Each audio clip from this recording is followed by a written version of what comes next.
you have a Bible, it's great. We're going to be in Acts chapter 27. If you don't have a Bible, it's fine. We'll throw most of the verses up on the screen. So let me just tell you basically what we're about to see in Acts 27. Paul is a prisoner and he's in a boat. And he's headed off to the place where he doesn't know this, but he will breathe his last breath. He's being transferred, a prison transfer. And while he's on this boat, things start off pretty smooth, and then this terrible storm comes upon him. And as I'm looking at it, I just want to tell you that as I look at the way Paul handles his storm, I think there are really great lessons for me, I think for us, in how we can deal with our own storms, whether they're literal or figurative. So that's what I want to look at today. And before I take a step further, I recognize as we're going to discuss storms in life, these are not philosophical things. They're personal things. Storms represent the hard things that are thrown at us, the hard things we put ourselves through. And when I say hard, I mean it's not something any of us would ever choose. That's what we're talking about. And so when I say the word storm, I'm under no illusion that each one of you has a series of things coming to your mind. Hard things you've been through, friends you love that are going through some hard stuff right now. And if you're not, you're great. I mean, I'm really glad for you. But you know somebody who is. And I know that. This message deserves a lot of tenderness. And I will do my very best to give it the tender tone that it deserves, because these storms are personal. And what stands out to me at Paul is how calm he is, how cool he is in this storm. Not just this one, but lots of them in his life. And so my question is, what is his secret? Is there a secret? Or is he just the kind of person that's always calm? Do you know those kind of people? I'm married to one of those kind of people, so I know they're out there. But nonetheless, there's principles. There's principles for all the people you know of. There's principles in Paul's life that are good for some of us like me, who when a storm comes, I do lots of things other than stay calm. I do all the other things. What are those principles? That's what I want to look at. I have found three. And I found three because I'm a preacher, and preachers always find three of everything. So anyway, I found three things, principles from Acts 27, so that when we deal with our storms, we can be as calm and as cool as Paul is. The first thing that stood out to me is actually towards the end of the chapter. It's how content Paul is with the mystery that comes with storms. There's a mystery with storms in life. And Paul is content with that mystery. And I'll show you what I'm getting at. It's at the end of chapter 27, starting in verse 30. The storm has already hit, and it's bad. In an attempt to escape from the ship, the sailors let the lifeboat down into the sea, pretending they were going to lower some anchors from the bow. Then Paul said to the centurion and the soldiers, "Unless these men stay with the ship, you cannot be saved." Now that's interesting on all kinds of levels. First of all, why are the soldiers taking orders from the prisoner? That's interesting. And then that made me think of something I heard last week. A friend of mine who's a pastor in Iowa, his name's Scott Rains, and he asked a question in his message, and it stuck with me for a week. And here's what he asked, and it comes up right here in Acts 27. When was the last time somebody changed my mind?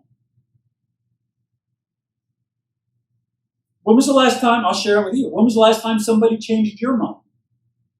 I don't mean because of something you read or something you watched. That's the easiest place for minds to change. I mean, when you are having a conversation with somebody, maybe over lunch, coffee, a meal, when was the last time you were in a room with somebody having a talk? There's dialogue, give and take, and they changed your mind. Does that happen to you as little as it happens to me? I honestly couldn't think of the last time. I can sense when somebody's trying to change my mind, and that does something in me. I don't know if it's the competitive nature, but now it's like a contest to see who can change the other person's mind the fastest. And it never works. Paul changed their minds. And it makes some sense what he said. Because the sailors are the ones trying to get off the boat. He tells the soldiers, look, if you let these sailors go, we're on a ship, we're in trouble. You're not going to make it. Makes sense that you need sailors for a ship. That makes sense. But here's what doesn't make sense. It doesn't make sense what Paul says in light of what he said a few verses earlier.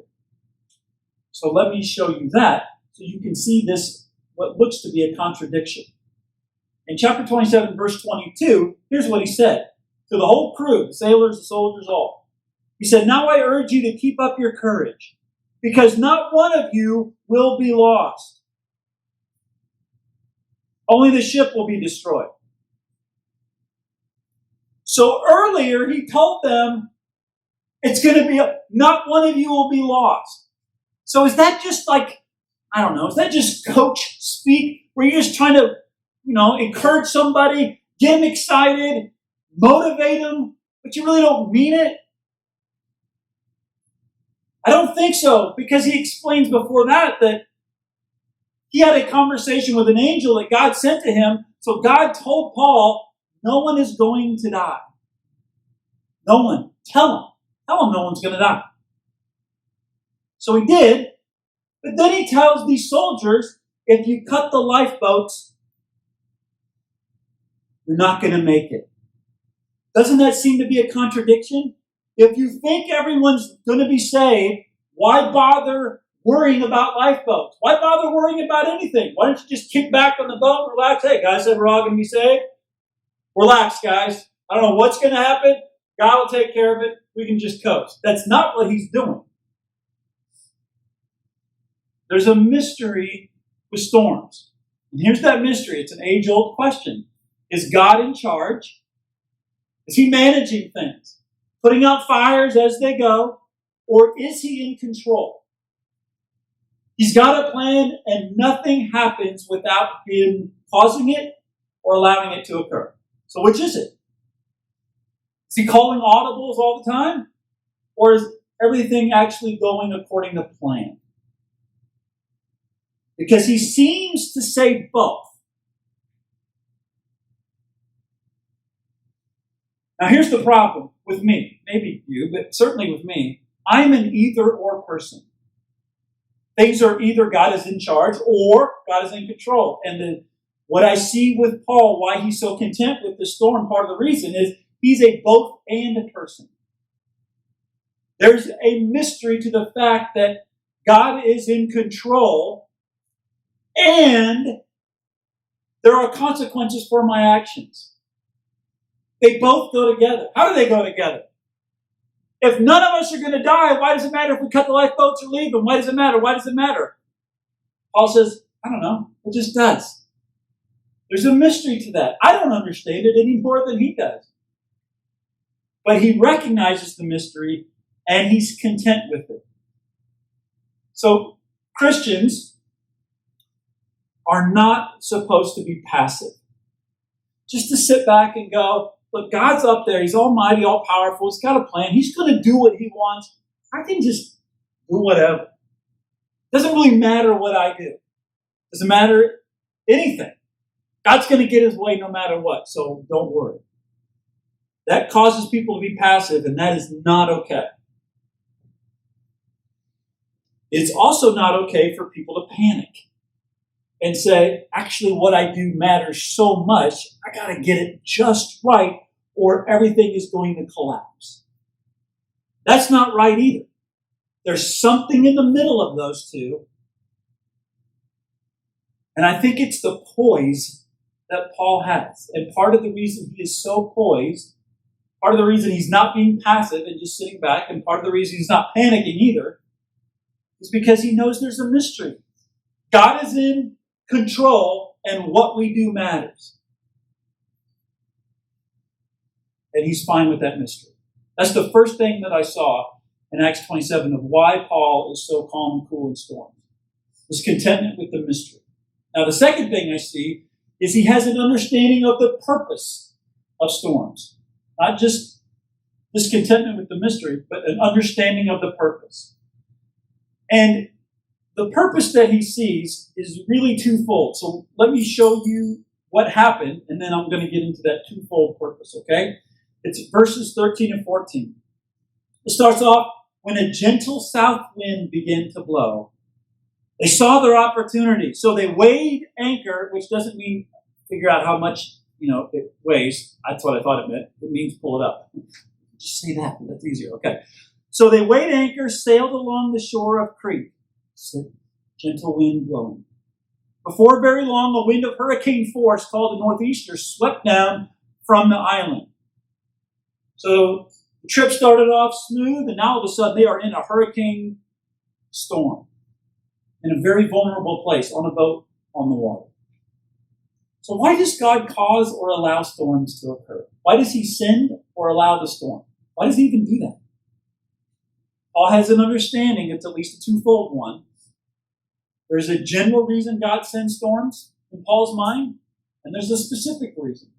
The general reason is for good. And the specific reason is for our personal godliness. So let me get into the general one first, for good. I'm going to take us out of Acts 27 and throw us into something else Paul said in Romans 28, or Romans 8, verse 28. Here's what he said. Paul says, we know that God causes all things to work together for good to those who love God, to those who are called according to his purpose. So I want you to really zero in on the first half of that. We know God causes all things to work together for good. He's careful with his words. So listen to what he's not saying. He's not saying everything in life is good. Sometimes things are hard and bad. And he's also not saying God takes the lemons that life gives us and miraculously turns them into lemonade. That's not what he's saying either. He's saying God causes all things to work together for good, which means God is carefully working everything out for something good. Even the awful things like storms, and even the evil things like betrayal and mistreatment. Even those things. God is carefully working all things out for good. Now I'm going to tell you something everybody knows. I'm just going to give it words. We will likely never get a glimpse as to how or why the stuff we are enduring is going to turn out for some good. Paul has no idea how he's handling this storm is actually going to help people later on. The book of Job is one of my favorite examples. There's a guy who went through untold suffering. And the way that he endured it, the way he stayed faithful in it, has served for an inspiration for millions upon millions of faithful Christians over the centuries. And Job had no clue. He got no glimpse of that. No angel came down and told him, by the way, this is going to be an example for all time. He had no clue. Because most of the time, we never get a glimpse as to what we are dealing with, how it works out for good. And we also don't get a glimpse of why us in this storm, or why is he or she in that storm, and why is it that kind of storm, and why is it that bad? And Paul is fine not knowing. He recognizes that God is working all of this awfulness together for good. I don't know what the good is. I don't know how it's going to be good. I'm just banking on it. And I probably won't get a glimpse of my lifetime. And neither will you and I, most likely. Sometimes we do, but it's really rare. God is working all things together for good. Together meaning there's a big story, and at most we get a scene or two. At most. That's general purpose for storms. The specific purpose for storms, according to Paul in Acts 27, is for my godliness, for his godliness. Verse 34. He tells them, now I urge you to take some food. You need it to survive. Not one of you will lose a single hair from his head. Now that stood out to me because Jesus said something very similar to what Paul just said. It's back in Luke 21. And by the way, Luke is the guy who wrote the Gospel of Luke, and he's also the guy who wrote the book of Acts. And Luke is actually in the boat during the storm. So he's recording this. I have no doubt he thought back to what Jesus said, which he'd already written and recorded. Here's what Jesus said in Luke 21. He said to his followers, "You will be destroyed even by parents and brothers, relatives and friends, and they will put some of you to death, and you will be hated by all for my name's sake. But not a hair of your head shall be lost." And then a verse that I could do an entire series on. Verse 19, "By your patience possess your souls." So when Paul said what he did in Acts 27, I have no doubt it's connected somehow to this truth that Jesus said years before. And do you see the craziness of what Jesus said? You're going to be betrayed. You probably will be hated. Some of you will be put to physical death, but not a hair on your head will be lost. How does that fit together? I guess what Jesus thinks in terms of losing hair and what we think of it are really different. You can lose your life and not lose a hair on your head. And his point is talking about betrayal and hatred and even physical harm. It says through your patience, going through that suffering is what helps you possess your soul. Helps me possess my soul. And that's a truth that is inescapable. The only way we possess our souls is to go through hard stuff. Because if you don't go through anything hard, then you don't know if you got your soul, or if that thing, or that thing, or that person has your soul. You don't know that until things go bad. The only way you get to possession is through painful sacrifice. You don't believe me? Buy a car. Want to own the title? You're going to have to pony up and pay for it. Unless you're made of money, it's going to be a sacrifice. So our godliness is hinged on our suffering. The people who go through harder things have the opportunity to come out more godly on the other side, more mature. That's a specific purpose of storm. And Paul seems pretty clear in terms of his understanding of what they're about. And he's not surprised when they come.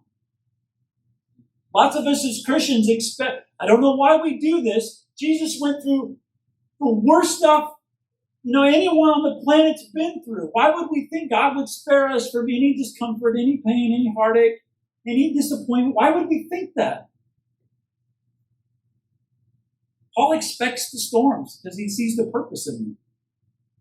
And then the third thing I saw is not just those two, the company that Paul keeps in the storm. So before I read it, maybe this needs to be just a gentle warning. Going through something hard is not a guarantee you're going to come out to be a better person. Because some people go through hard stuff and it just makes them angrier and bitter. And they can't let that go. And they won't let it go. So I put this quote on Facebook. It's a quote that goes back to the 4th century. It says, "The same sun that hardens clay melts wax." You've probably heard something like that.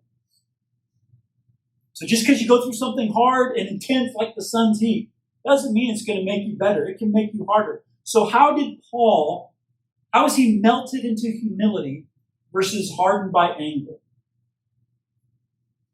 Well, it has to do with the two things I've already said, and then this one right here in verse 23. It's telling them the story of why they're not going to lose a hair on their head. "Last night an angel of the God to whom I belong and whom I serve stood beside me." To whom I belong right now. Now let me tell you why that's so important. Tell me where Paul is right now when he's saying this. You can shout it out. It floats. Oh, A boat. He's on a boat. Thank you for the audience participation. He's on a boat. In a storm, which is bad enough. But he's also in chains. He's a prisoner. And why is he a prisoner?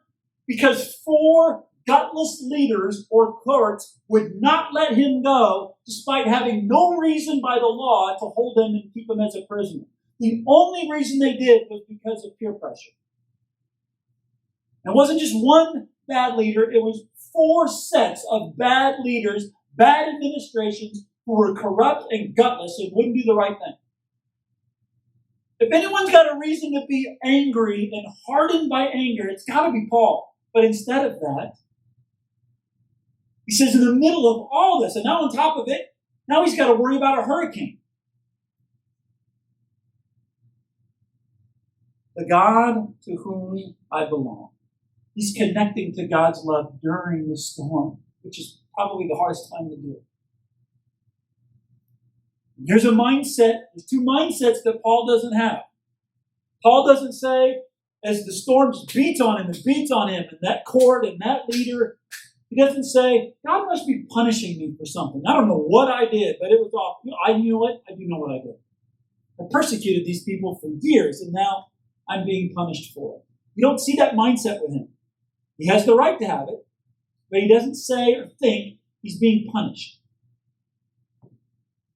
The other mindset he doesn't have is he doesn't believe that God is just pushing him aside. He's not doubting God's existence or his goodness because he keeps going through hard thing after hard thing after hard thing after hard thing. It's repetitive and it never stops. It just gets worse. And he doesn't say God must just be neglecting me or pushing me aside. He doesn't have either one of those mindsets. I'm not being pushed aside and I'm not being punished. In the middle of that, he still believes in his core that he's precious. Not punished, not pushed aside.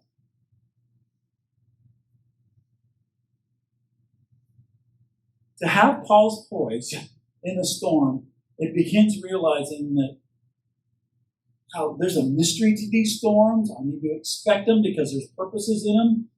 And I need to make sure I am connecting to the presence of God personally before the storm hits, definitely during it, and with great gratitude after.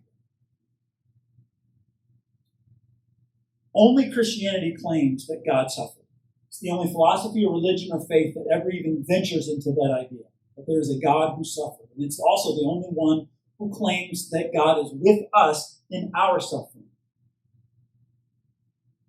Those are great things about Christianity. There's some hard things too. The storms are part of our broken world.